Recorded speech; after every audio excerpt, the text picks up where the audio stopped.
So, hello everyone. So I'm Andreas Schwashi. I'm the chair of the Department of Mathematics, and I would like to welcome you to our public lecture. So, as you know, COVID was very hard in many ways, and in particular, we did not have public lectures, although clearly this is not the biggest problem, was not the biggest problem. In any case, last spring we had a soft start with our very own Ravi Vakil giving our first public lecture since the start of the pandemic. And today we have the first public lecture with an invited speaker from outside, Scott Aaronson, and we are very delighted that he kindly accepted our invitation. So Scott Aaronson is a theoretical computer scientist who is an expert on quantum computing. He received his PhD from Berkeley in 2004, and after postdocs, he became an assistant and then associate professor at EECS, so that's Electrical Engineering and Computer Science at MIT. And so this little delay we had is probably very comforting to him, because at MIT, classes start 5 minutes after the official start, and at Berkeley, they start whole 10 minutes after the official start. So since 2016, however, he has been a professor at UT Austin. I don't know the starting times at UT Austin. So right on the minute. Right on the minute. So like Stanford normally. So he's the Centennial, Schlumberger Centennial Chair of Computer Science and founding director of its Quantum Information Center. He has received many awards, such as the NSF Waterman Award and the ACM, so Association for Computing Machineries, Prize in Computing. He's also a Simons Investigator.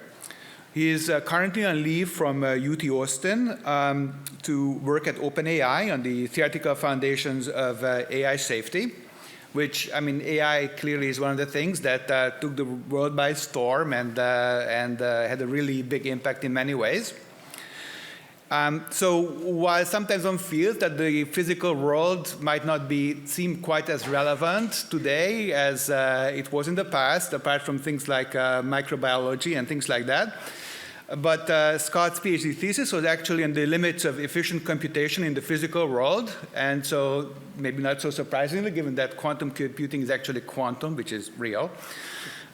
So there's still some physical world relevance, which someone who works on problems arising from physics like myself is very glad to hear. In any case, in his talk, he will not talk about, his lecture, he will not talk about quantum computing, but will tell us about neurocryptography, which is a sort of interface between AI and cryptography. So please welcome Scott Aaronson to our public lecture.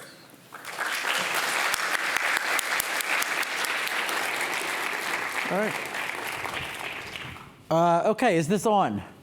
All right. Well, thank you so much for inviting me. It's really an honor to be here, and always a pleasure to visit Stanford and see so many friends, new and old. I feel slightly sheepish speaking about this topic, since I am neither an AI expert nor a cryptographer. As you just heard, my expertise is mainly in quantum computing. And I was telling someone recently that just for 20 years, like, my main public role in the world was just to tell one person after another, like, I'm sorry, but quantum computing probably cannot revolutionize your application area the way that you think it will, and I can explain exactly why. And now for the last year, my role has been to tell people, well, probably AI will completely revolutionize your application area, but I can't explain why. So basically what happened was a year and a half ago, some people from OpenAI approached me, and they said, well, we're fans of your blog, and we're wondering if you'll take a year off and join us to apply complexity theory to AI safety. And I said, why do you want me? I don't know anything about that. I mean, I had recently tried this GPT-3 thing. I had been bowled over by it. I I was wondering why everyone else wasn't paying as much attention to it. Maybe they were distracted by the pandemic or something. But I said, maybe, conceivably, maybe some future year. And they said, no, trust us. This is going to be a very big year for AI. You want to get involved this year. And they said, you can stay in Austin. You can still run your group. You'll just come visit us from time to time. And I said, okay, I'll give it a try. And of course, they were right about it being a very big year for AI. So I started, maybe 4 or 5 months before ChatGPT was released, which was, the event that suddenly made the world wake up to, the kinds of capabilities that now existed. And, probably most of you have tried it by now. But I remember, like when I was a student in the 90s, there were people saying, such as Ray Kurzweil, saying, well, you just have to wait for Moore's law to do its magic. You just have to wait for computers, to, and data to be at a big enough scale, a scale comparable to the human brain, and then you'll just run a neural network and it will just magically be intelligent. And I remember thinking, that sounds like the stupidest argument I've ever heard. You have no reason or whatsoever to, know that to be true. There could be, 100 secrets of how the brain is organized that are yet to be discovered. But Kurzweil predicted that this would happen in the 2020s, and here we are. And I have a strong view that part of what it means to be a scientist is that when something happens, you don't invent convoluted reasons for why it doesn't really count. You update. And so having failed to predict this, I think the least we can do is we can update and we can say the crazy people were right. Once you train neural nets on a big enough scale, they start acting intelligent. So now we know.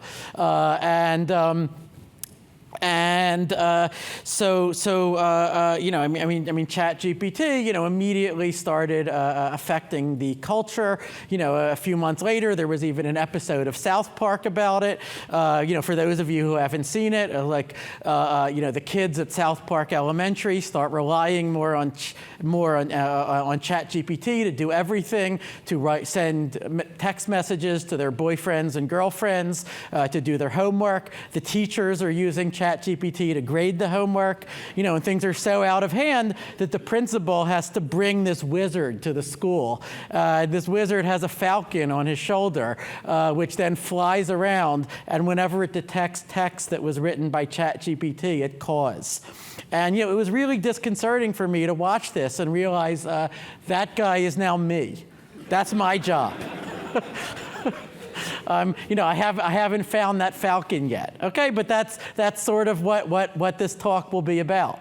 Okay, so just to orient you.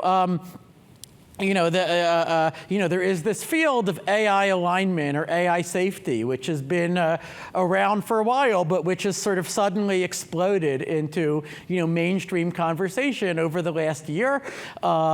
People have many, many divergent points of view about this. But a few months ago, my friend Boaz Barak and I, Boaz, by the way, is another theoretical computer scientist who is now also working at OpenAI.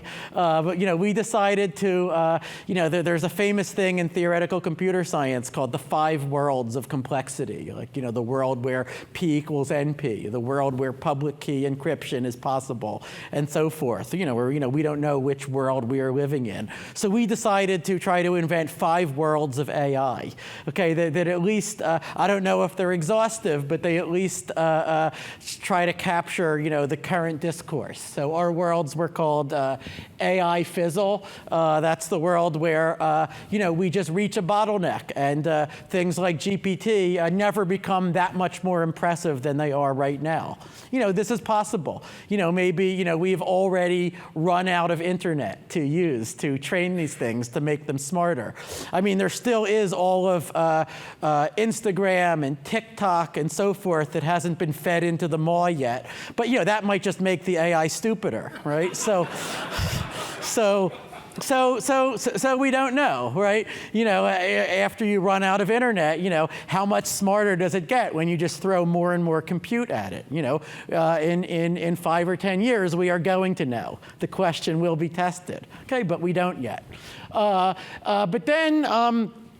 If you imagine the kind of progress in AI that's happened over the last 5 years, continuing for the next 5 years, or the next 5 after that, then you start getting into extremely difficult questions about, like GPT, over the last couple of years, right? It has went from struggling with basic arithmetic, and people, including a lot of AI experts, would sort of point at it and laugh. You see what it still can't do, okay? And then it started getting those things, but it still struggled with high school level problems like algebra. Now it does those. Now I would say it's at the undergrad level. Okay, it's like in just about any topic, it's like an endlessly enthusiastic B student. Okay, and maybe next year it will be in grad school. Okay, and so you have to wonder what happens when it becomes more capable than humans at just about any intellectual task, right? What is our role in the world, right? Some people have pointed to the irony that the last people to be employed may be plumbers and electricians and so forth, right? People who deal with the physical world, because at least robotics has lagged behind many other parts of AI. But okay, that too might not be true for much longer. So you get to questions about will our civilization recognizably continue? Will we still be the ones in charge? If so, you can then ask will that be good or bad? We call those possibilities Futurama after the TV show, or things seem kind of okay, right? Or the AI dystopia, where you just have these super powerful AIs that are used to concentrate all the power, in like a few corporations or a few, authoritarian governments that oppress everyone. But then, you could also say, why do we imagine that we're still in charge? I mean, if this is really going to be something that will be to us as we are to orangutans, right? Well, I mean, how much do orangutans call the shots in our world, right? They continue to exist in a few Indonesian jungles and some zoos, at humans' pleasure, right? What will the AI want to do with us? And so you can imagine a world where it, just wants to create the best possible, bliss for everyone. We'll call that singularia. Okay, or you can imagine, much more apocalyptic scenarios, right? The famous example here is the AI, the super intelligent AI that is, told to manufacture as many paper clips as possible, and so it proceeds to convert the entire Earth, including all of us, and then the whole solar system and all the galaxies into paper clips. So there is, a whole field now, or community of AI safety that tries to worry about, how could AI go wrong and what can we do to prevent it?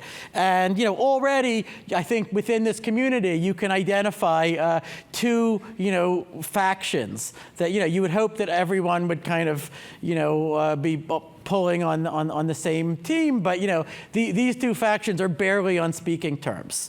Okay, so on one end you have what I'll call AI ethics. Okay, these are the people mainly worried about the dystopia, about AI used by some people against other people to concentrate power or to discriminate against disfavored groups, things like that. And then you have the AI alignment people, who are the ones who think of it more in terms of no, it is the entire human race together versus the AI. right?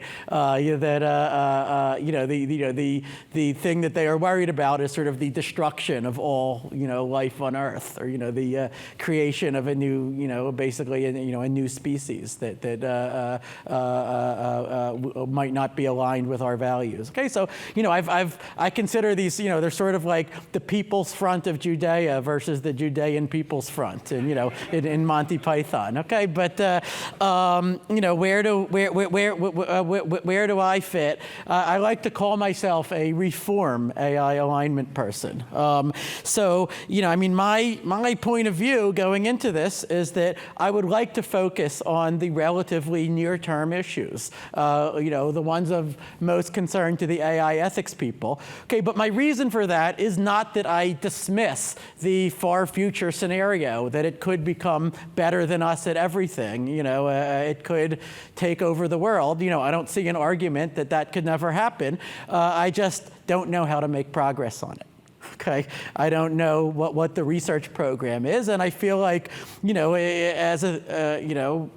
from decades in science, what I've learned is that, if you want to solve quantum gravity or the P versus NP problem or whatever, you don't work on those things directly because they are too hard. You find, the easiest subproblem that you still can't solve, and you work on that one.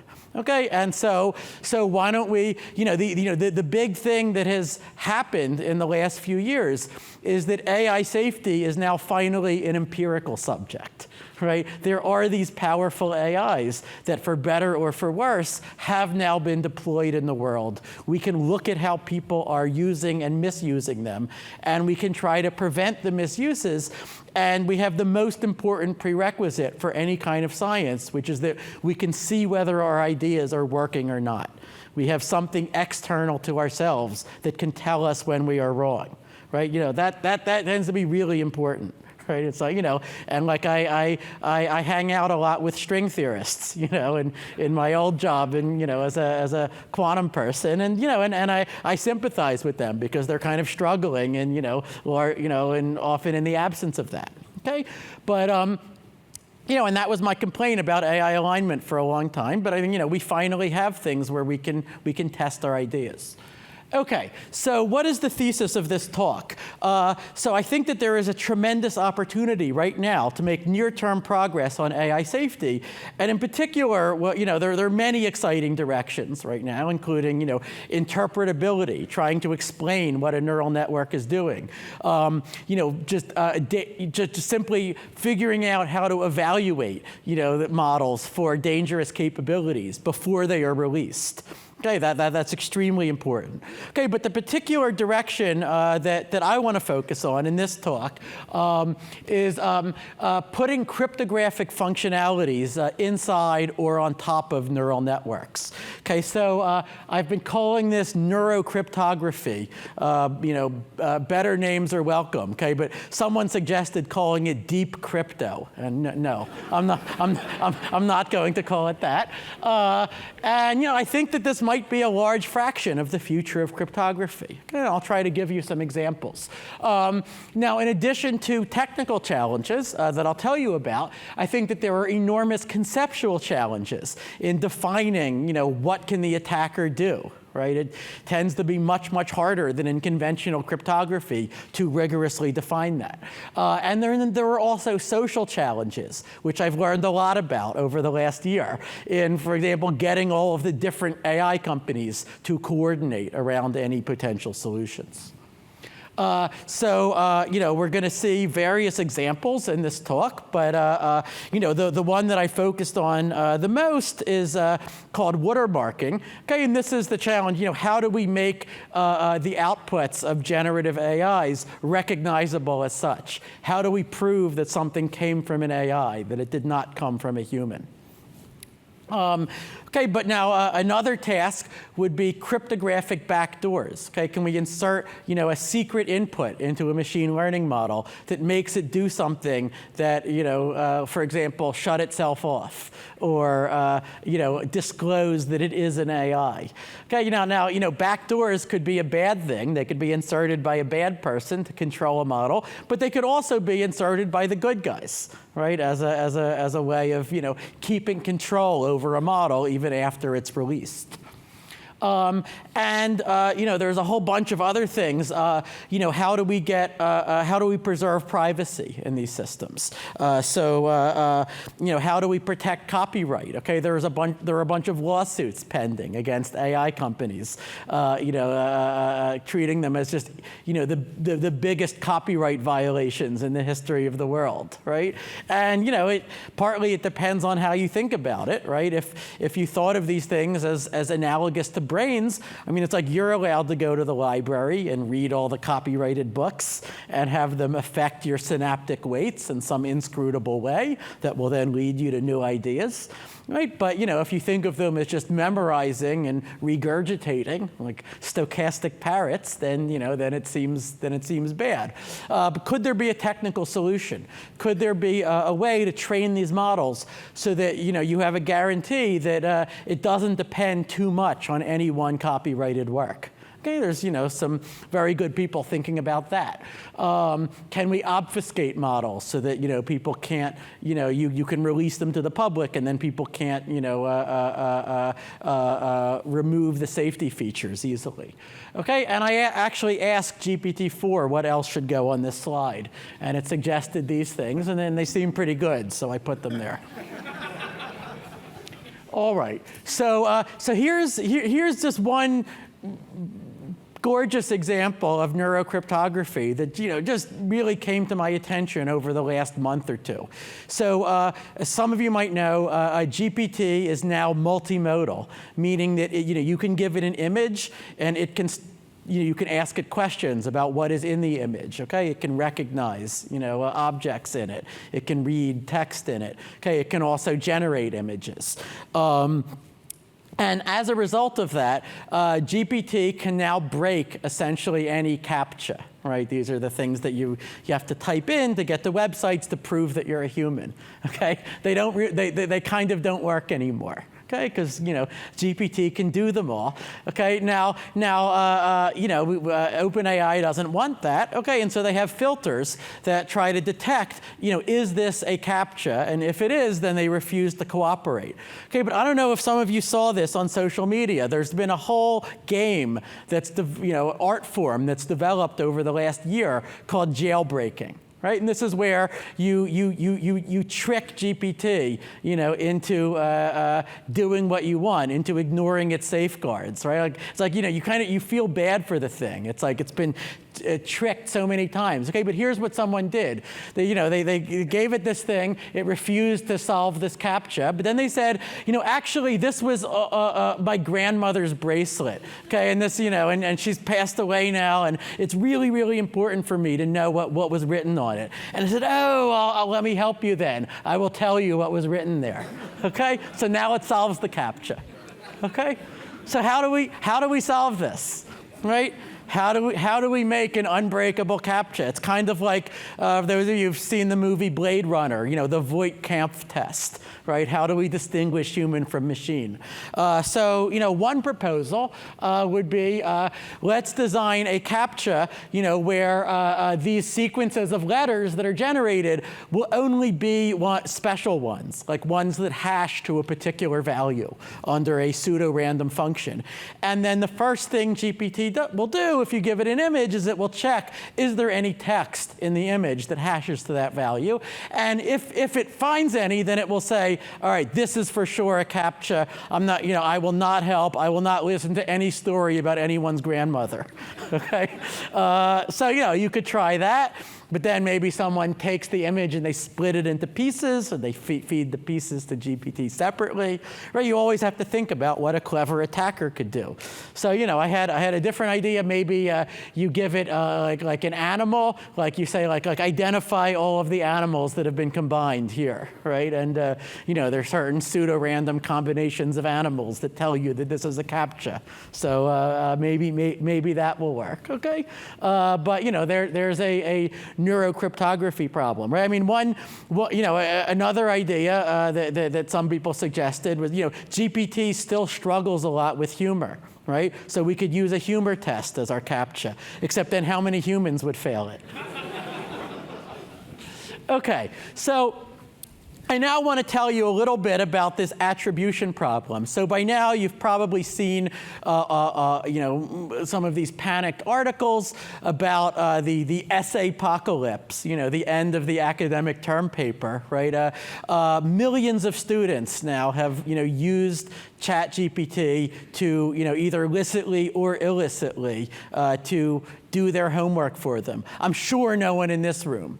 Okay, I'm sure, but outside of this room, okay, what we know is that the total usage of ChatGPT dropped appreciably at the beginning of the summer, okay, and then it rose again in the fall, okay, so.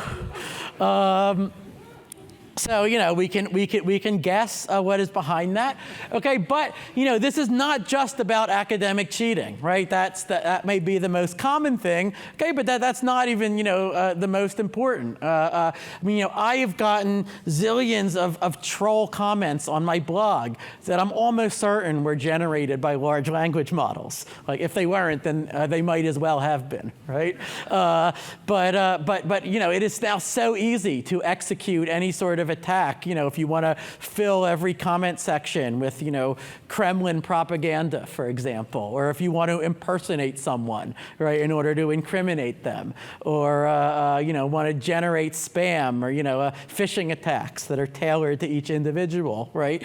Language models can sort of automate all these things for you, right? And, and what I want to point out is that all these different misuses of language models that you might worry about, they all involve in one way or another concealing the involvement of the language model.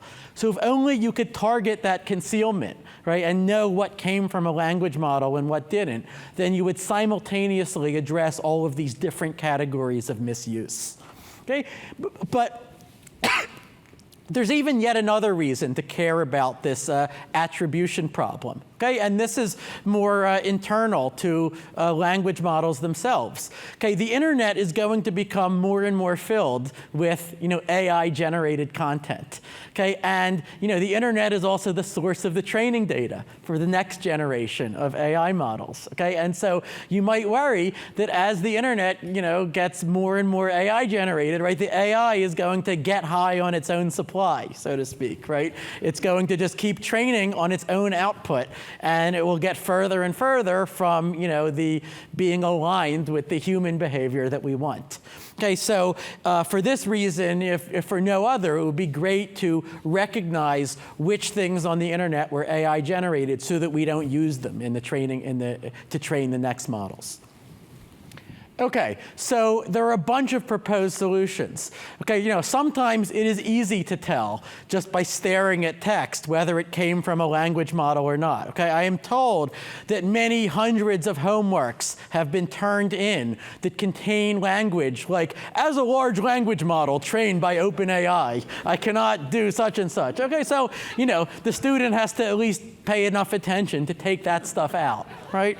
So, not that I want to give anyone advice, but okay, now there's a lot of discussion these days about metadata, right? So, you might hope, especially for images and for videos, that we'll have some digital signature that, proves where it came from and we can trace it back to its origin. There's even some proposals from the White House about that. But, certainly for text, this doesn't really help because whatever metadata you put in, someone could just trivially strip it out. So now you might say, as long as it's a few companies, OpenAI, Google, Anthropic, that are running the language models, then why don't they just store in a giant database everything they ever generated? And why don't they just let people query that database, right? So a professor who gets a term paper, they could submit it and say, is this a good match for anything in your database? This is a possible solution, but it's challenging to do this in a way that gives people appropriate assurances that their privacy is preserved, right? You don't want to spill, all the secrets that other people are feeding into a language model. Okay, so and you have to worry about the cleverest attacker who might use these queries to learn something about what others are doing. So That's kind of the main issue there. Okay, now the main approach that has been used in practice so far for this attribution problem has been discriminator models. Okay, and these basically just treat attribution as yet another AI problem. Okay, so you train a neural network on a bunch of examples of human-generated versus AI-generated text. You have them distinguish them as well as as well as possible, and then you just give it a new example. Okay, so this is what was done by this service called GPT-0, which was created by a then undergraduate at Princeton named Edward Tian. And he put this up on the web, and I think within a day his server crashed just because of the enormous rush of teachers and professors, trying to use it. Okay, it's now back up. Even he has a startup company around it now. So at OpenAI, we had our own variant on this, which was called the Tech GPT. Okay, there's another one called Ghostbuster that came out of Berkeley. The main challenge with discriminator models has been the accuracy rate. Okay, so people had a lot of fun pointing out that if you give these models passages from Shakespeare or the Bible, they'll tend to say these are probably AI generated. Okay, I mean it's an unusual kind of text relative to what it's been trained on, so maybe not a huge surprise that it throws it off. Okay, but I think false negatives are kind of okay, right? But a false positive basically means that a student is going to be falsely accused of cheating based on the output of your model, right? And that is a big problem. And we've already seen that happen in some well-publicized incidents this year, right? And so even if your rate of false positives is, a few percent, that might already be too high. Okay, so we really want to push that false positive rate close to 0. And that motivates the approach that I'll tell you about next, which is called watermarking. Okay, and what this means is that we slightly change the way that the language model operates in order to insert a statistical signal into its choice of words or tokens to use, which is undetectable by the ordinary user. Right? It just looks like normal language model output. But if you know what to look for, then there is a statistical signal that you can calculate from the text that tells you, with near certainty, yes, this came from GPT. Okay, so so this has been thought about by a bunch of people over the last year or so. In summer of last year, I kind of had a moment of terror when I, and in AI safety, people are constantly asking you to try to foresee decades into the future. How will AI change the world? I can't do that, right? But I'm proud that in this instance, I at least saw about 3 months into the future, right? That, once ChatGPT is released, this is going to be a huge issue, right? How do we identify what came from GPT and what didn't? And so I started thinking about that. I came up with a proposal for how to watermark. People in machine learning later told me that what I had done was to rediscover something that is used in ML for other purposes called the Gumbel softmax rule. So let's call this the Gumbel softmax scheme. So, I gave talks about it.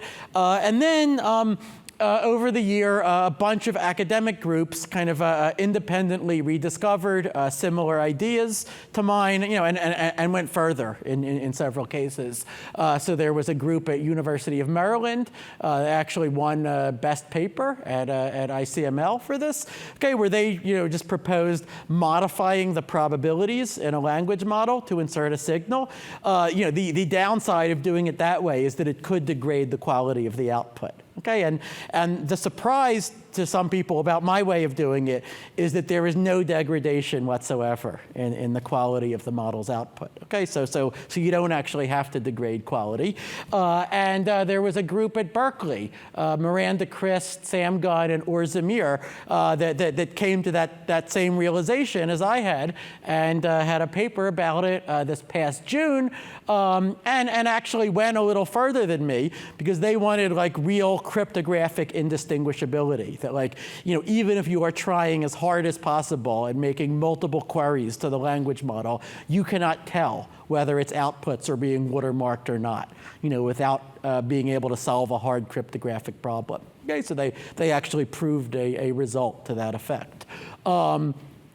And actually, there is a group here at Stanford that I just met with this afternoon that has had other related ideas about how to watermark. So, it actually, although, I'm super slow to write up papers, and, these other people have scooped me in writing papers about it, but I'm actually glad that they've come up with that all these groups have come up with broadly similar ideas, because it makes me feel less crazy.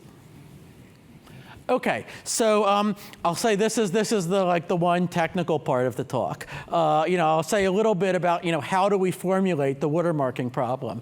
And the nice thing here is that we're not going to have to look inside of the neural network. Right, we're just going to treat it as kind of a black box. Okay, and that's why one is actually able to analyze this watermarking scheme and prove some theorems about it. Okay, so this is a math department talk, so I guess there should be some math, right? So what is a language model doing fundamentally? Well, to it, the entire world is just sequences of tokens. Token could be a word, part of a word, a numeral, a punctuation mark. In GPT-4, there's about 100,000 tokens. Okay, and so you take as input this context, which could be the user's prompt, but then also the response that GPT has started to generate. So that's just a concatenation of tokens. Call them W1 up to WT minus 1. And then these get fed into this neural network, what's called a transformer. And the output of the neural net is it's not the next token, it's a probability distribution. Okay, so it outputs a probability for each possibility for the tth token. Okay, so we'll call that PT1 up to PTK. Okay, and now what you would normally do when running a language model is that you just sample from this distribution. Right? And then that gives you a new sequence that gets a longer one that gets fed back to the neural net, and then you get a new distribution over the t plus first token, and you sample from that, and so on. Okay? But that's not the only thing that you could do. Okay? In GPT, there is a parameter called temperature. Right? Let's say by default it's 1.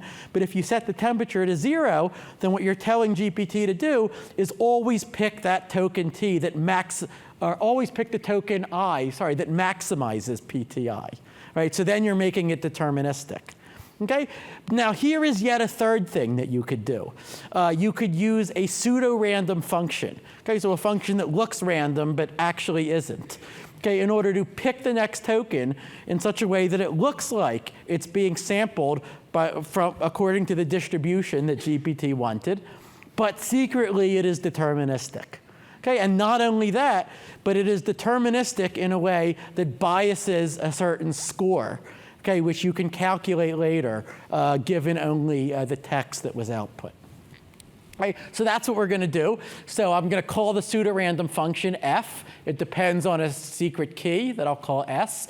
And it takes as input, I'll say, a C-gram. It's not the beverage, but it is the C most recent tokens, including the one that we're currently considering.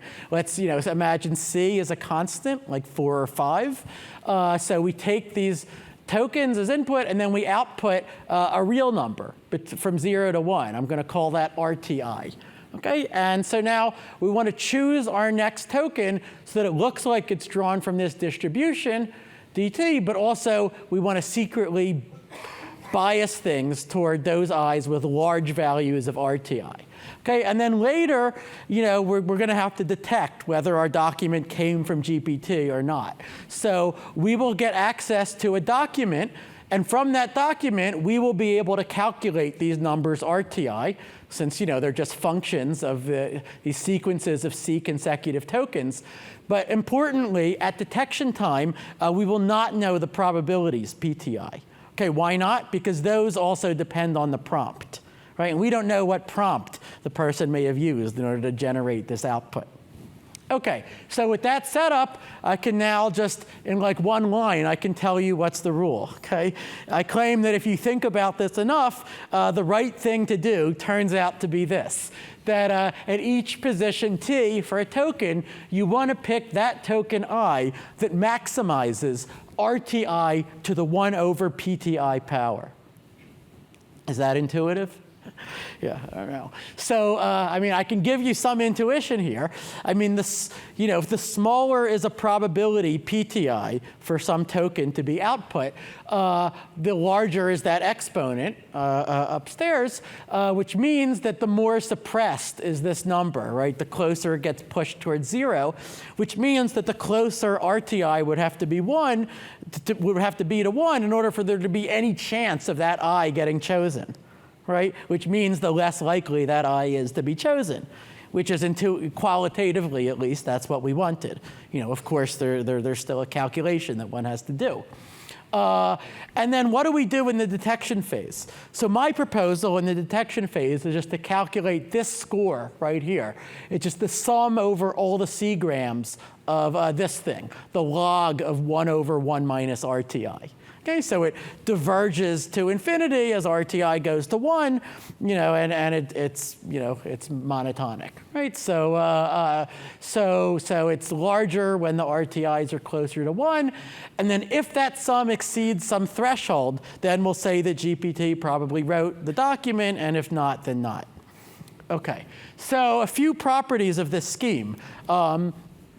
First of all, what allows this, to be used in practice is that the computational overhead is very, very low, right? Almost all of the cost is just for running the neural network itself, running the inference on the language model, right? This is just, a little bit of froth on the top. We have, now crucially, I claim that we have robustness against local perturbations. So what does that mean? Well, suppose a student takes the output of GPT, but they don't just turn it in as their term paper. They add some words, they delete some words, they change the order of some sentences or some paragraphs. As long as they still maintain a large fraction of these C-grams, right, then because the score is just the sum over all the C-grams, we will still pick up a signal. Maybe we'll need some more words than before, but we'll still pick it up. Okay, so that's very important. And then, crucially, we have this a form of indistinguishability, okay, that I claim that the output, in some sense, will be just as good as if we hadn't used watermarking. Okay, now, if you want true cryptographic indistinguishability, then you have to work harder, and that's what was done by Christ, Gunn, and Zamir. Okay, but let me at least show, give you kind of one lemma, which is sort of key to why this works, or like why this rule was the right rule to use. Okay, so the claim is this. These pseudo-random numbers, RTI, that are between 0 and 1, suppose that instead of being pseudo-random, they were actually random. They were just chosen uniformly from the unit interval. Okay? And now, if we cannot break the pseudo-random function, if we can't distinguish it from a truly random function, then from our perspective, they might as well be random. Right? And the claim is that if they were random, then the probability of token I being chosen would be exactly PTI, okay, the thing it's supposed to be. And this is actually how you derive that softmax rule, by starting with this requirement and then working backwards. Okay, now, I put a proof sketch on this slide, although really, like, for those who care enough, I could give it as a homework at this point, right? Maybe even a homework that GPT could do, okay? It's, you use some properties of exponential random variables, in particular, that the minimum of 2 exponential random variables is, again, an exponential random variable. Okay, you use that. And then there's, like, one integral that you have to do. Okay, it was one that, despite being a computer scientist, that even I could do, right? And if I couldn't, then Wolfram Alpha can do it. Okay, so okay, but now one thing that I haven't talked about at all is the role of entropy. Okay, so entropy has to be important, right? So you know, if you say to GPT, the ball rolls down the, right? It is like 99% certain that the next word is hill, right? You know, not completely certain, okay? But imagine that you asked GPT, list the first 100 prime numbers, okay? Or you asked it, print the preamble to the Declaration of Independence. Right? It can do those things, of course, but how on earth would you watermark the result? Right? You know, there's no entropy there, right? Unless you want to play games with the spacing and the line breaks, you know, where would you insert the watermark, right? So what this tells us is watermarking, you know, in the way that we've discussed, can only work by exploiting the probabilistic nature of language models, right? By the fact that, you know, they do have this garden of forking paths. They do see, you know, this whole, you know, exponential set of possible outputs, you know, that are all pretty good. And then we can insert a signal into our choice of which one to pick. Okay, so to formalize that, we'll set a parameter that I'll call alpha. Okay, and this is just the average Shannon entropy of each new token, conditional on all the previous tokens, as perceived by GPT itself. Okay, so in practice, you know, think of this as some constant, like, you know, maybe between 0.1 and 1, depending on what kind of text we're dealing with. Okay, and then, you know, there's a calculation that you have to do involving that watermark score that I showed you before, the sum over logs, where you just calculate what is its mean and variance, right? You get, you know, because each, you know, we treat each term as sort of, you know, as sort of new. You know, these are sort of martingales, so we can treat them as if they are just a sum of a bunch of independent terms. And then you get a mean and a variance, you know, but the mean is different depending on whether the document was watermarked or not watermarked. Okay, if it was not watermarked, the mean and the variance turn out to just both be n. If it was watermarked, then the mean is larger. Right? We've now systematically made the score larger by an amount that depends on that average entropy, alpha. Okay, and I just can't resist including this. There's also this constant factor involving pi squared over 6. You know, I didn't know that, but Wolfram Alpha knew that. Okay, so basically you end up with a pretty ordinary statistical discrimination problem. Okay, you get sort of, you know, you have these two Gaussians, right, in your score, depending on was your document watermarked or not, and now you just have a numerical question.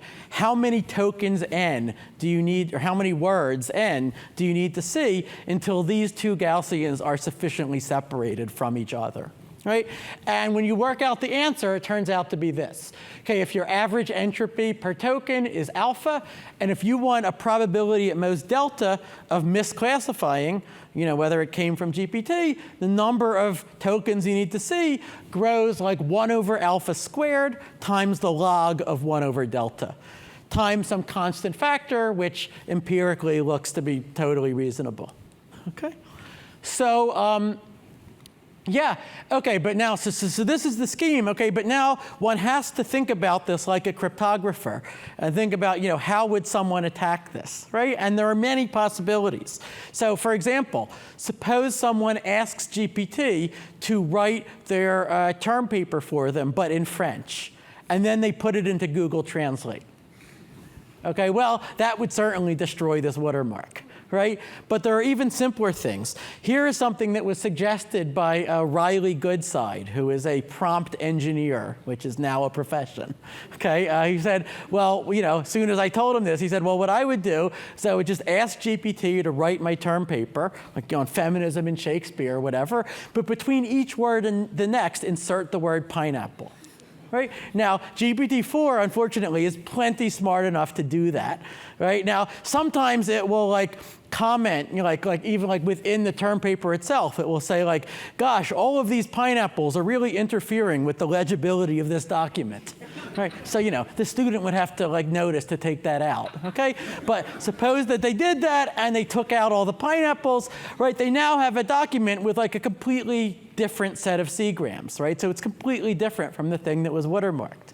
right? How do we defend against this? I mean, if someone tells you that this is the attack, then it's easy to modify my scheme to stop it. But then the next person will ask GPT, write my term paper, but in Pig Latin, okay? Or they'll do like, what is the set of all the trivial transformations of the document that we have to defend against? So we could just play this cat and mouse game, similar to what Google has been doing for 20 years, for example, to against people trying to game the search engine results. We could just try to be a better cat, right? But if there is a principled solution here, then I think that it looks like watermarking at the semantic level. So what do I mean by that? I mean, now we really would go inside of the neural net. Okay, and what a transformer model does fundamentally is that it maps each word or token to a vector in some high-dimensional real vector space, right? And then each vector gets compared against each other one. We calculate a bunch of inner products. We pass them through this gigantic neural network. But now we can imagine trying to encode a watermark by slightly perturbing these vectors, right? And we could hope that that is actually inserting a signal at the semantic level, at the level of the underlying meanings, in a way that would survive, translation from one language to another and all sorts of things like that. So, maybe like I have some pseudo-random subspace, and if I jiggle a vector to a certain side of that subspace, then I change, something from Stanford to Palo Alto, a related concept.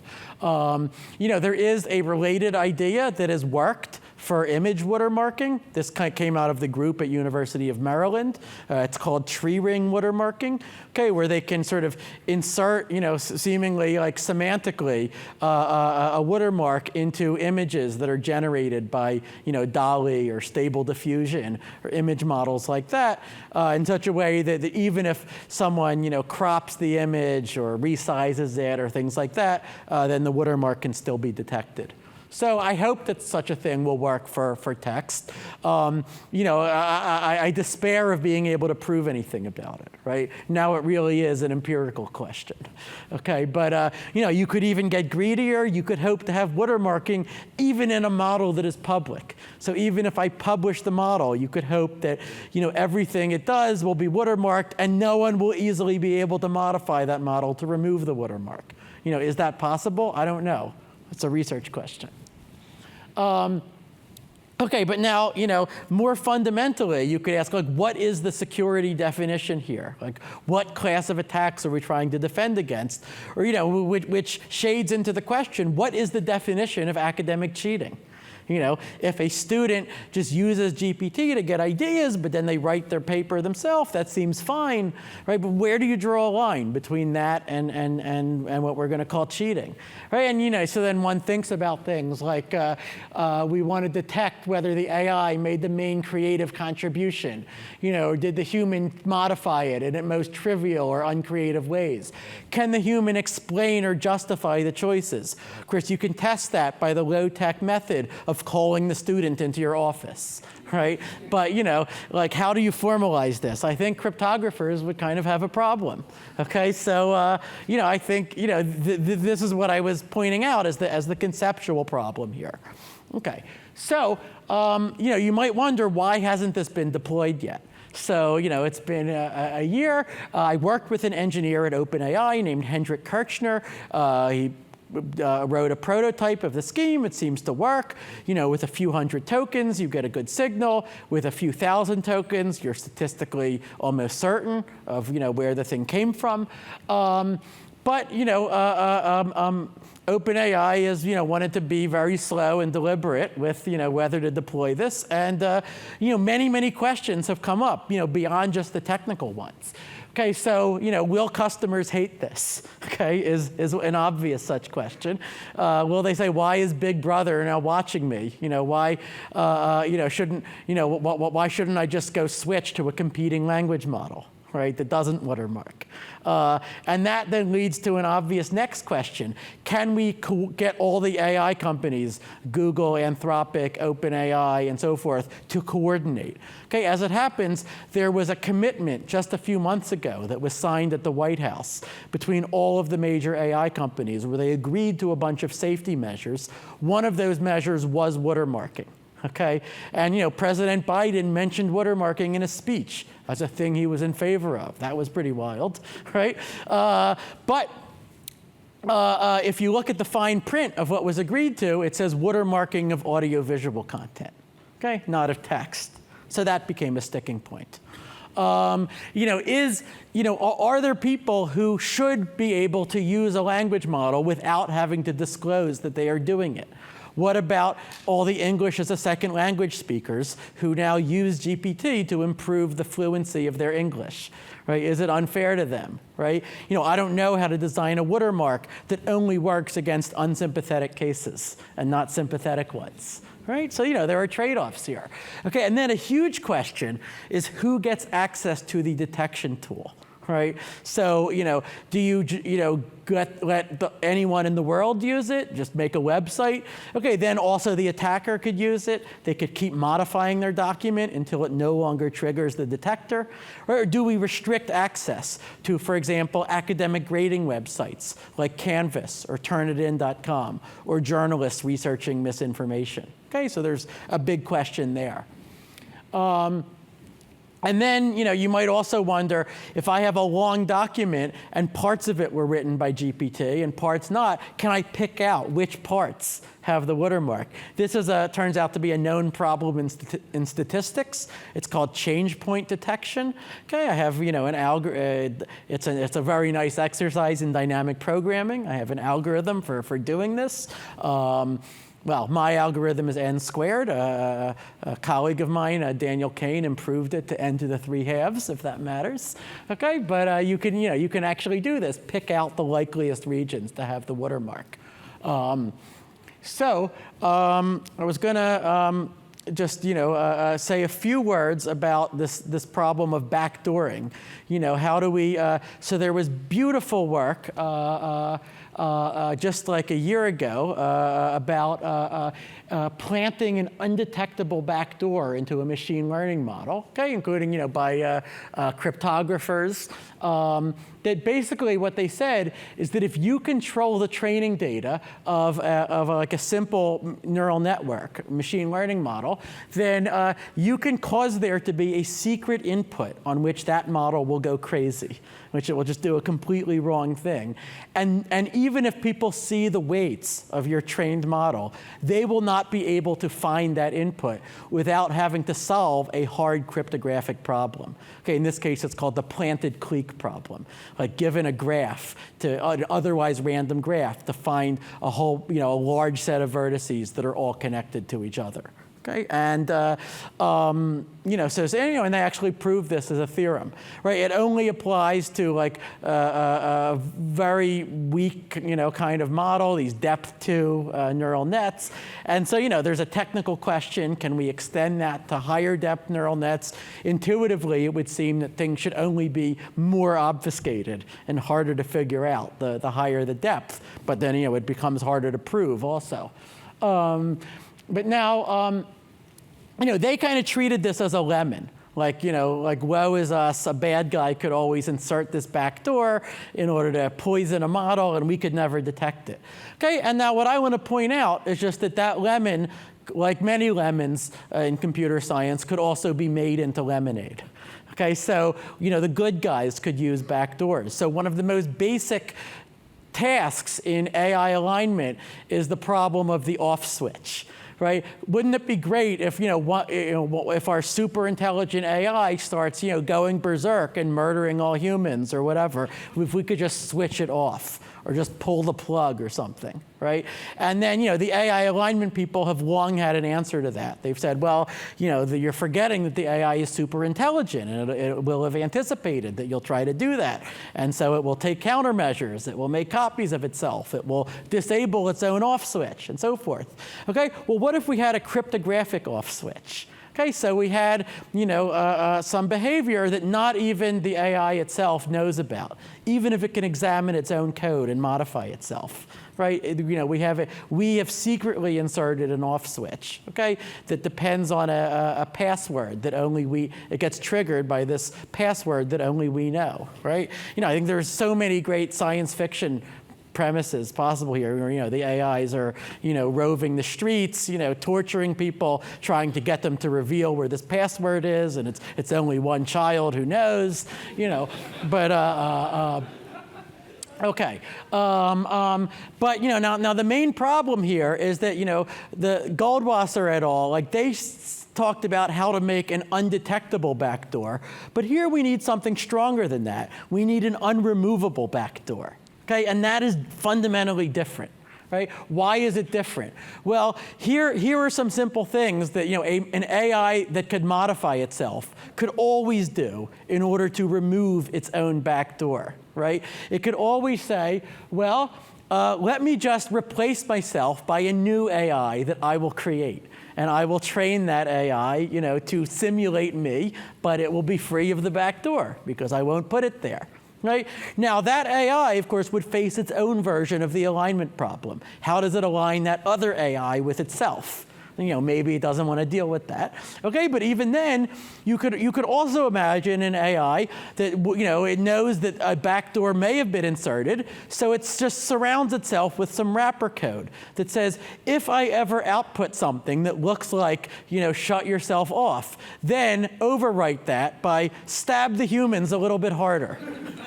Okay, how do we prevent that, right? I think, again, there's a conceptual question. How do we even define what we mean by unremovability? The best that I can think of is if the AI has some backdoor-like behaviors that it wants to keep, then we could try to make it so that it cannot remove the backdoor that it doesn't want without also removing the sort of weird, rare behaviors that it does want, and it can't tell the difference between the two. And, and maybe we can hope to achieve that under some cryptographic assumption.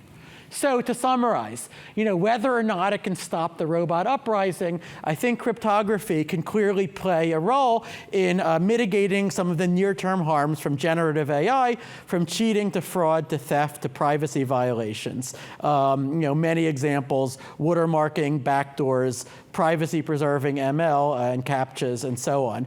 But typically, we can't just layer existing cryptographic protocols on top of ML, not only because of efficiency, but because the goals are conceptually new.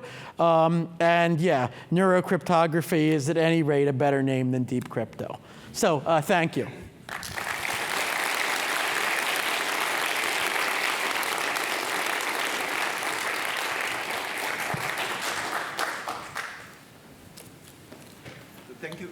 Thank you very much for the very interesting talk with a nice math part as well as I'm not sure soothing or threatening AI part. So we now are open for questions. So there are microphones in the two aisles. So if you could go to a microphone to ask a question, it'd be great. Excuse me. So, Scott, that was great. Thanks. So you outlined your proof that that your pseudo-random watermarking would not degrade the quality, and then you suggested it may be necessary to do watermarking on a semantic level, which, and you said proofs are much harder there, but it seems hard to believe that you would not affect the quality in some way by semantically shifting things.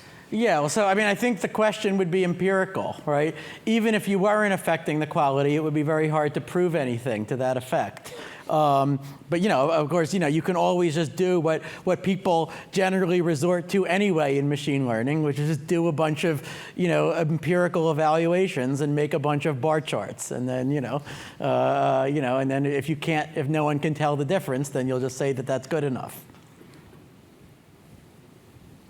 Yeah, I'm just curious if we fast forward, let's say GPT-N writes the code of GPT-N plus 1, yes, and N plus 1 trains on what GPT-N, and so on and so forth. do you think there'd be a more interesting world, a world that we even understand, or it would be something we don't even know anymore what's going on if, the machine trains itself and on the text that it created? So you used the word interesting. I mean, I guess it depends on what kinds of things you find interesting. I mean, like I am extremely interested to know whether GPT-7 will just be able to prove the Riemann hypothesis when you ask it to do that, and it'll say, "Sure, I can help you," and it will just quickly output a correct proof. I mean, how can you not be interested, right? But the thing is, things that are interesting could also be extremely dangerous to humanity. Right, and so I think that is kind of the trade-off. But I think at any rate, I don't know if this is reassuring, but I feel that anything that could threaten human existence, at any rate, that would certainly be interesting. Hi. So I'm a little bit interested in kind of like the method that you're implementing at OpenAI. Yeah. And one of the scenarios that probably would not be very ideal is like if I wrote something without using ChatGPT, and then your detector says, oh, this is written using ChatGPT. Yeah, that's false positive. Does that happen at like a 0.0% probability, or does it still happen sometimes? Yeah, well, so the point is that, based on the entropy of the document, right, that it just becomes a question of how many tokens do you need, right? And the probability of a false positive is falling off exponentially with the length of the document. Right, so that's like I said before. If you can tolerate a probability delta of a misclassification, then the number of tokens that you need is only growing with the log of 1 over delta. Right, so that's very important, and that's why, like with a few thousand tokens, and for like text with like a normal entropy rate, right, you can have a probability of a false positive that is negligibly small. Got it. Thank you so much. Sure. Sorry, don't take this the wrong way. I'm not really a fan of math, so I'm not going to ask you a question about the method, though it is amazing.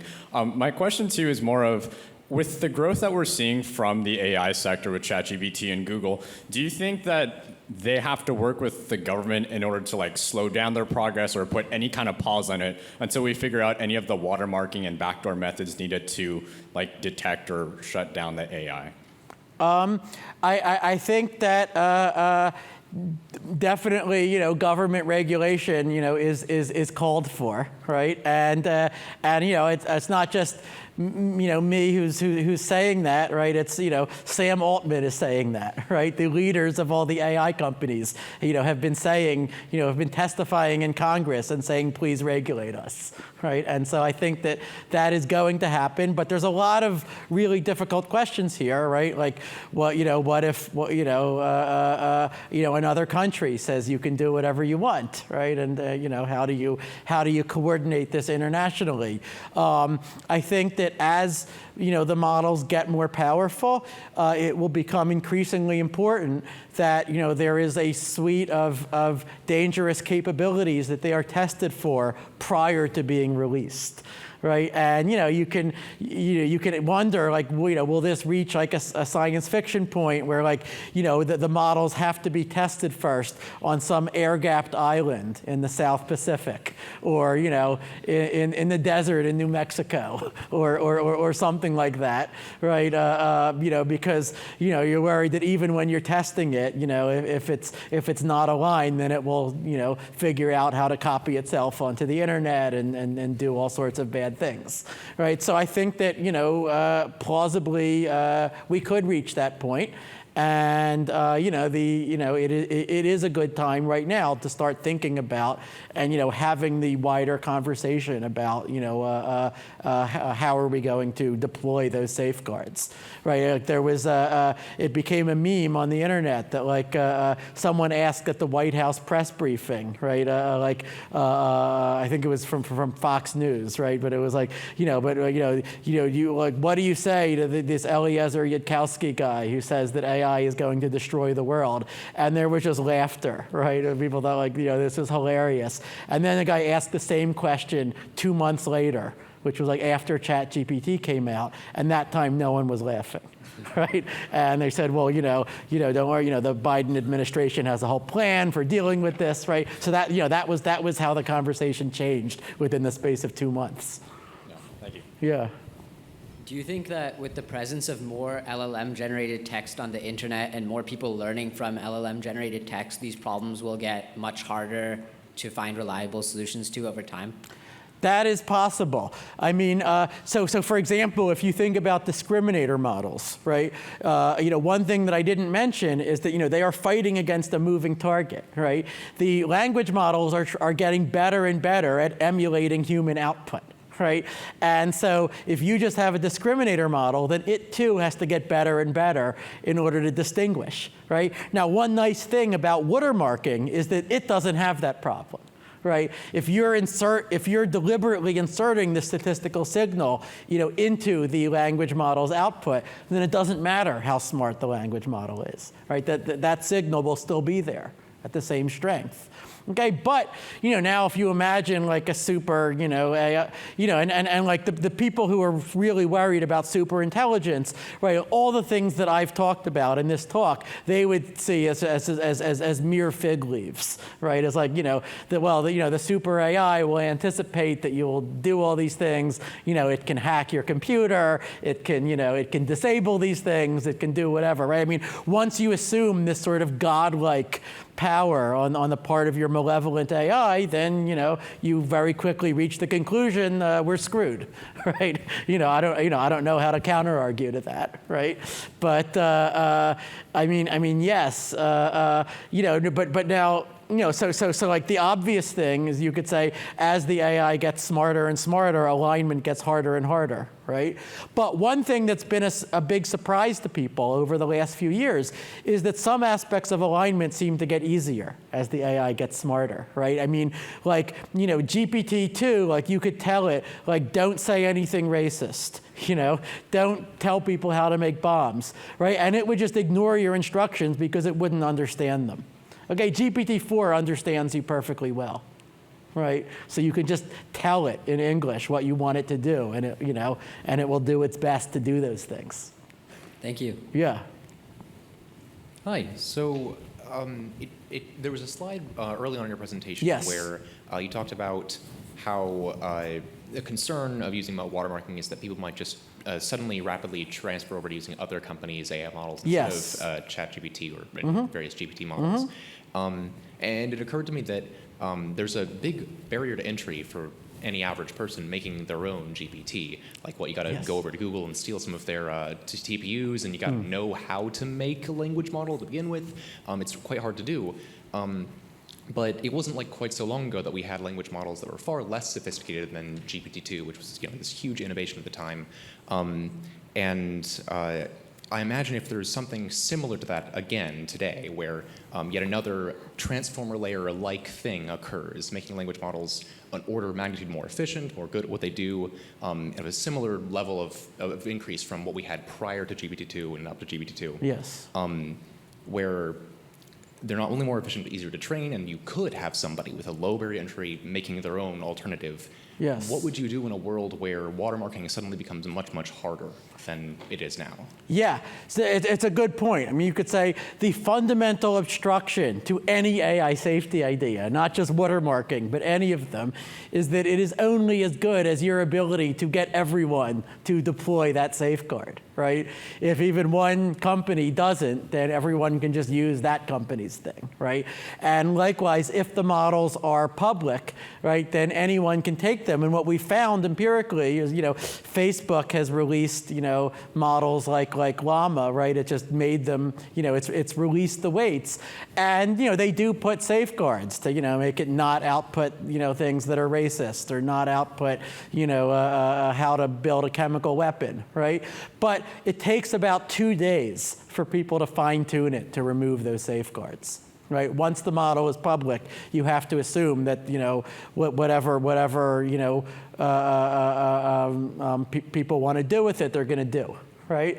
So So in some sense, for many of these safeguards, like the only hope is that, okay, on the one hand, there are the models that are out there that anyone can make, but those we kind of already understand what effects they have on the world. Like we have built up our immunity to them, right? We know what they're capable of. We're ready for them, right? And then there are the state-of-the-art, frontier models, right, where we don't know yet what kind of mischief they could do, but those are under the control of just a few large companies, and we can get those to all coordinate around some safety measure. So that scenario is what the hope rests on. Thank you. That makes sense. Yeah. Yeah. Thanks for the great talk. One question is for discriminator models. You mentioned that the rate of false positives is a challenge, and you showed that for watermarking, it has like a nice property of how the rate of false positive changes with the length of the sequence. One question is, why might discriminator models not be simply able to learn to discriminate in a way that's also similarly like favorable? Yeah, so it's a good question. And actually, if you look at the latest discriminator models, my understanding is that it depends on the distribution over text, but they're often getting accuracies like 97% or something, right? So it's pretty good, but it's watermarking can do better. Right? So I think that you might actually want a combination of approaches, right? The nice thing about discriminator models is that the same model could potentially work against any AI, right? Whether that language model is watermarked, not watermarked, no matter open, closed, no matter where it comes from, right? You can just throw your discriminator model at it, right? Watermarking only works if you can get the AI company to use it. Right, but when you can do it, then you can get better control, better accuracy, right? And I think that rather than thinking about this like a traditional cryptographic problem, where we're saying like no one can ever break this, this is more like like we're just looking for more and more opportunities to try to catch someone, if they are doing something bad. Cool. Right? Makes sense. Yeah. Thanks. Yeah. Thanks for the talk. I had a question related to the regulation aspect of it. So this might have already been covered, but you mentioned having companies coordinate on bringing this watermarking solution into their models. Do you think, but my concern is that because the data that's used to train these language models is ultimately available to almost anyone who wants to train their own language model, there will inevitably be someone or some organization that's able to train a non-watermarked language model that can do the harm that watermarked models can't. So do you think there are other feasible solutions to kind of cryptographically enforce these watermarks, for example, at the level of data or something like that can also... So it is conceivable that you could do something at the level of data, or that you could build a discriminator model that like recognizes certain features of any any model that's trained according to a certain paradigm. That's possible. I mean, at that point, I would no longer call it watermarking, right? I would say that we're back to the realm of discriminator models at that point, right? But maybe such a thing would work. As I said, my fear is that as the language models get better and better, it's going to get harder and harder to do. So maybe a more broad question of all the other research topics that has been proposed by people on lesswrong.com over the years, such as interpretability and like a causal decision theory and the like. Which ones do you think now are the most prominent to pursue given your experience with OpenAI and ChatGPT and so on? Yudkowsky has been crying wolf for decades now, but sort of has he been right about something? Yes. So I don't know, right? I mean, you can say that this community that has been worried about these things for decades, centered around this sort of messianic figure of Eliezer Yudkowsky, who I've known since 2006, and I sort of although I knew these people, I kind of kept it at arm's arm's length, partly, it felt to me, as it felt to many people, kind of like a cult, right? But, I like to say, if you're going to regard them as a cult, you have to hand it to them that they're the first cult in the history of the world whose God, in some form, has actually shown up. Right? You can ask it questions, you can interact with it, right? So, they were, they have to get massive credit for that, in a sense, right? But, I think that the way that this happened came as a complete surprise even to them, right? They were not expecting that, the less wrong people were not expecting that just pure machine learning at scale was going to get there, right? That's why, they were obsessed for decades with these much more logic-oriented approaches, based around, Gödel's theorem, Loeb's theorem, things like that, which all feels kind of irrelevant now, right? I think that, interpretability is extremely important. And, actually, the Yudkowskians completely agree about that. They also think that that's one of the most, they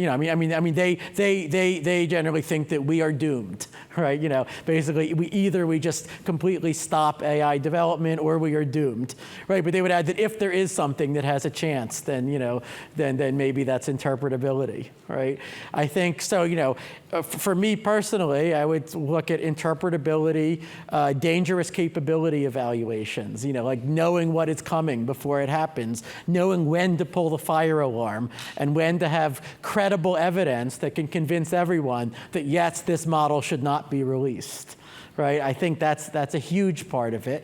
And then, I hope that neurocryptography, can help, at least in the near to medium term. And other than that, I think having better theories, having a better scientific understanding of deep learning itself, especially out of distribution generalization, right? So how can you know when a model is lying to you, right? How can you know, has the model actually learned to be good when I trained it to be good, or has it simply learned I should tell the humans whatever they want to hear? Right? How do you distinguish those two? I think there's a lot of scope for basic research that could actually make progress on that sort of problem. For example, the group of Jacob Steinhardt at Berkeley had some amazing work a year ago where they effectively showed how to apply a lie detector test to a language model by looking inside of it, by doing neuroscience on it, looking at the activations of the neurons. They could figure out when it's lying to you and when it's not. Right? I think that's a perfect example of the kind of work that, again, I like as a theorist, I don't really have the skills to do that kind of work, but I think it's extremely important. Thank you. Yeah. Thank you for the fun talk. So to address this problem of unfairness to ESL students, for example, have you thought about putting coarse-grained information about the prompt into the watermark, like asking the LLM to say, oh, I think I'm only making superficial changes to this prompt, and then adding that to the watermark. So wait, let me understand what you're saying. You want to add to the watermark that. So how are you going to modify the watermarking scheme? The LLM reads the prompt and it says, okay, I'm only being asked to improve the English. Yes. And then take that information, as opposed to I'm being asked to create new ideas. Take that information, put that into the watermark. Okay. So I see. So we would take the prompt and then judge based on the prompt. Is this a thing that we think ought to be watermarked or not, right? And then not insert the watermark if it's just asking. Yeah, I mean something of course immediately I start worrying about how are people going to jailbreak that, right? How are people going to game that? But it's an idea. That's thank you. That's worth thinking about. Thank you. Yeah. If for the watermarking scheme, when you watermark outside of the black box, if we have one model using that scheme, it produces text containing the watermark, and that watermarking text is used as further information training the model. Is there a sharp? One would expect the entropy to decrease? A, is that true? And B, if that is true, is there a sharp fraction of watermarked training text above which that entropy is destroyed? So your question is, if watermarked text gets used as training data, how does that affect things? The short answer is I don't expect it to affect things at all, right? And the reason is that the effect of the watermarking is pseudo-random, right? You only really notice it if you can break the pseudo-random function, right? Which you expect to be hard even for a large neural network to do. Hi, thanks for the talk. Sure. You mentioned that the primary objection to databasing is a privacy concern. I was wondering if there are other objections to it, and then also why you can't have like a cryptographic solution that would compare, answers to a database while preserving privacy. And then also, how does that privacy concern relate to, or compared to like search query privacy concerns, who are readily available to the public if they need it? Yeah, I mean, I think very plausibly there could be a solution to that. I think that is worth pursuing. I was unable to prove a theorem that I was satisfied with, saying that no one can learn, private information this way. But that doesn't mean that there's not such a theorem, right? Now, you could say, as soon as you're sort of exposing the entire previous history of how the LLM was used to queries, right, then this, it does sort of open up a can of worms. Right now, like we have to say, we have to change our threshold over time. So we want to know, is there even any phrase in this document that's a good match for something that was already generated? But as the LLM has been used more and more, the probability that there will be such a phrase there just by chance, gets higher and higher, right?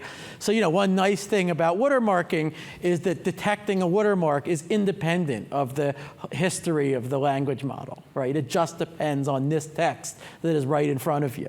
So it's like, if you can do it that way, that seems maybe preferable.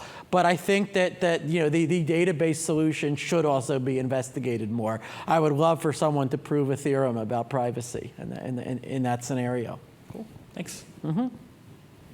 So this is maybe against the spirit of the talk somehow, but if discriminators are getting very good, can you use them as training to allow AI to sound less like themselves and sort of break out stylistically of the way that LLMs tend to sound? Possibly. Yeah. I mean, it's not even clear if you would need a discriminator to do that. I mean, you can tell an LLM to write things, in a certain style, right? And some of the most impressive uses of LLMs that we have seen in this last year or two have been, you ask it to, write about bubble sort in the style of Shakespeare. Right, or things of that kind, right? It's they're actually amazing at imitating styles, that you ask them to.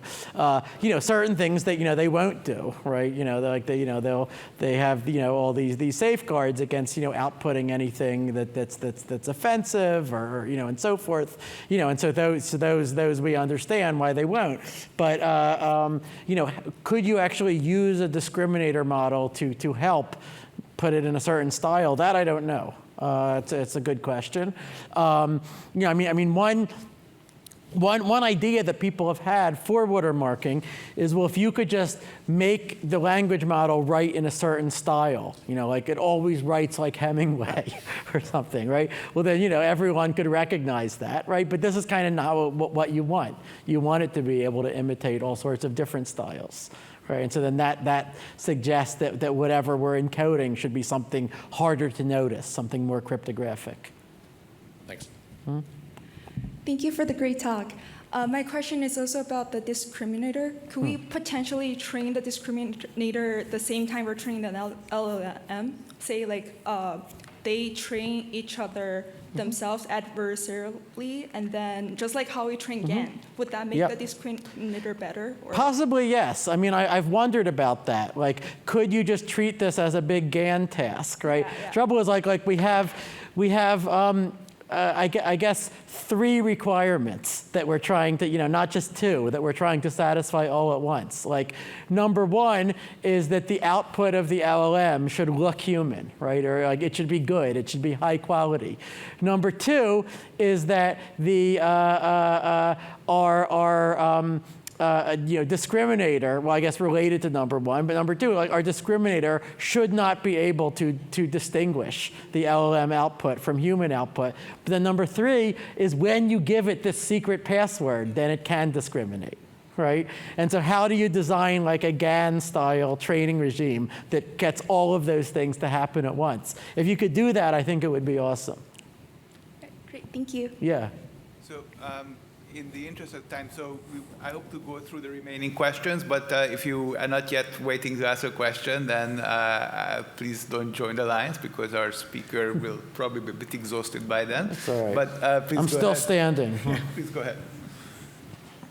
Yeah, this should be pretty quick. I had a question about the backdoor. So about the backdoors? The backdoor, yeah. So is it possible for the LLM to find its own backdoor or like another model to find the backdoor so that it would in fact not be, it would be removable? So in that case, kind of what would you, how would you approach that? And is there some kind of versioning that you could have in the watermark to keep up with the backdoor or almost update it as the responses come out? Yeah, so I talked about this, right? But there is, we have some evidence that like under well understood types of cryptographic assumptions, right? You can insert a backdoor that will be undetectable, even by the model itself. Okay, so we don't expect, or at least most of us don't expect, even a super intelligence would be able to solve NP-complete problems in polynomial time, for example, right? And if you believe that this planted clique problem is hard, right, then that's not known to be NP-complete. But using the result of Shafi Goldwasser et al., you could use that to insert this undetectable backdoor, at least into a depth 2 neural network, right? And so then, it won't be able to detect it. But then the point I made is that undetectability does not imply unremovability. Okay, so you still have to worry about the model, saying if I ever output something that looks like a backdoor, then overwrite it. Right? And it seems like the only hope of dealing with that is that you have to insert things that the model cannot recognize as backdoors even when they are triggered. Okay, and then how do you formalize that? I'm not sure. That's why I'm giving it as a problem. Thank you. Yeah. Hi. So when you talked about privacy and whether someone should be, responsible for holding the secret and checking for these watermarks, I'm just wondering, what are your thoughts on possibly using more traditional techniques from cryptography and consensus in distributed systems? Maybe something like, computing for multi-threshold cryptography, something like that in this watermarking scheme. So you want to use consensus or other distributed computing methods to do what again? To to protect privacy in this setting of. I'm not sure about how distributed computing in particular is relevant here. But one of the ideas, this was actually suggested by Boaz Barak, who I mentioned, but you could train several models on different subsets of training data, right? And then if anyone complains that, your model was trained on my copyrighted data, then all you would have to do is try one of the other models that wasn't trained on that particular piece of data. And as long as its probabilities are very similar to the other models, then you can say, well, it didn't matter, right? We could have excluded your data and the result would have been similar. Sure. Thank you for the talk. Yeah, thank you. Hi, thank you so much for the talk. As a senior in high school right now, I'm watching a lot of peers around me use ChatGPT to help them with college supplementals, whether it may be just asking for like a list of synonyms or as far as writing a Y blank college supplemental for them.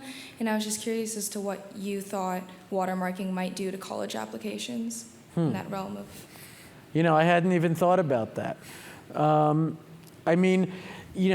the college, the undergraduate admission process, as you're seeing firsthand, right, is just seems to me so gameable, right, in so many ways already, right? And you have so many people like hiring consultants to, write essays about, like once you've said, that like the goal is not just to look at, test scores or whatever, but we're actually trying to peer into the souls of these 17-year-olds and see who has, the richest, deepest soul, right? Then, you've set up the incentive so that, anyone with means is going to like hire a consultant to, manufacture that soul for them, right? And this is kind of my model of undergraduate admissions, right? I'm not a big fan of the way that we do it. Okay, that's maybe a separate discussion, right? But if language models were to democratize that, right? If they were to mean that everyone, now has this consultant to help them write these application essays for them, it's not obvious to me that that would be a negative for the world, right? Now I hadn't thought about, if with watermarking, am I inadvertently going to just, help prop up a system that I don't like? So, there are ethical trade-offs to everything, right? And it's a good question. Thank you for raising it. Thank you so much. Yeah. Hi. So I have just a general question about using edit history as a way of verifying text. I mean, it seems like something that already exists today in the world is Google Docs, which tracks edit history. And that's right. It seems like it would be pretty easy to verify statistically that the edit history pattern looks like an edit history that comes from a human, as opposed to just, like copying, pasting, or something engineered to be a bit more sophisticated. So I'm curious what you think about that type of solution to this problem within the context of the other menu of options that you've described for verifying that text is not LLM generated. Yes. So I understand that some professors are already doing this. They're asking their students to turn in the Google Docs edit history of their document along with the essay itself. Now this seems like a perfectly fine solution until someone releases an AI tool that manufactures a fake edit history for a given document, which seems like an eminently solvable problem, right? And then we're back to where we started. Thank you. Yeah. I would like to thank everyone for all their questions, the excellent questions, and most importantly, of course, our speaker for both the great talk and also for generating so many questions and the enthusiasm in particular that could be heard in the questions. So let's thank our speaker again for the great talk.